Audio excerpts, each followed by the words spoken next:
For as long as men have gone to war, one haunting question has lingered in the minds of families. If our son falls, how will we know? On the battlefield, death and chaos left many soldiers unrecognizable. For centuries, bodies were buried in mass graves, nameless and lost to time. But as wars grew larger and deadlier, armies began searching for a way to ensure that every soldier carried his name into battle. This is the story of the dog tag, a small piece of metal that gave a name to the faceless, some dignity to the fallen, and peace to those left behind. The idea of carrying identification in battle is older than most imagine. In ancient Sparta, warriors sometimes carried wooden sticks carved with their names. Roman legionaries marked their belongings with lead tags, stamped with their personal details. But it was not until the 19th century that the idea of a permanent, standardized soldier identification began to take root. During the American Civil War, some soldiers privately purchased stamped tags from traveling merchants, while others wrote their names on paper and pinned them to their clothing just before going into battle.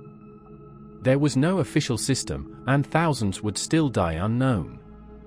The tragedy was clear: armies needed a way to ensure no soldier would vanish into anonymity. The first government-issued identification tags appeared in the Prussian army in 1869. German soldiers were given small aluminum tags, inscribed with their name, unit, and serial number, worn around the neck, just as we see today. The idea quickly spread. By the turn of the 20th century, armies from France to Britain to Japan were issuing official identification tags. When World War I erupted, the scale of slaughter was unprecedented. Millions marched to the front, and millions would never return. Identification tags became not just useful, but essential. Soldiers of the Great War carried two tags, one to stay with the body, the other to be collected for record keeping. Even in the mud of the trenches, these small tokens provided identity. A fallen soldier was no longer an unknown corpse; he was a son, a brother, a man with a name. By the time of the Second World War, the dog tag was universal. American troops carried a pair of rectangular tags, stamped with name, service number, blood type, and religion. The British issued oval fiber tags, one green, one red, to be broken apart in death. The Germans returned to their oval aluminum tags, designed to be snapped in half, one half with the soldier, the other for military records.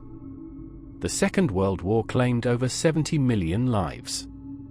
Amid that devastation, dog tags became a soldier's silent companion, dangling from his neck as both a tool of survival and a marker of mortality. For those who lived, they were a reminder of service. For those who died, they were the last connection to home. In the late 20th and early 21st centuries, dog tags became more sophisticated.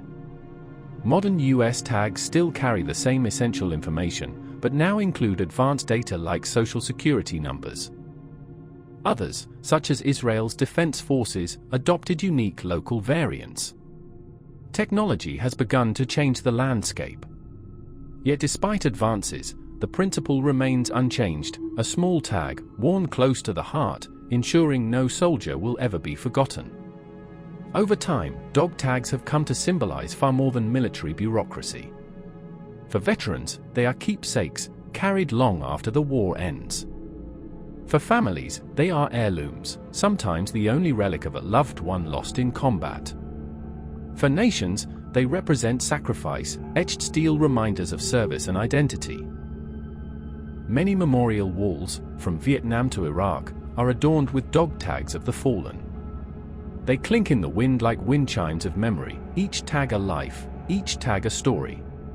The dog tag has become not just an identifier, but a symbol of respect, remembrance, and identity itself. From the wooden sticks of Sparta to the stamped steel of today, dog tags have marched with soldiers across every battlefield of history. They are not weapons. They do not win wars.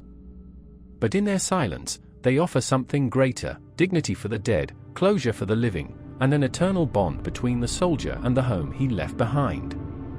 As long as men and women go to war, the dog tag will remain. Not just a piece of metal, but a promise that no one who serves will be forgotten.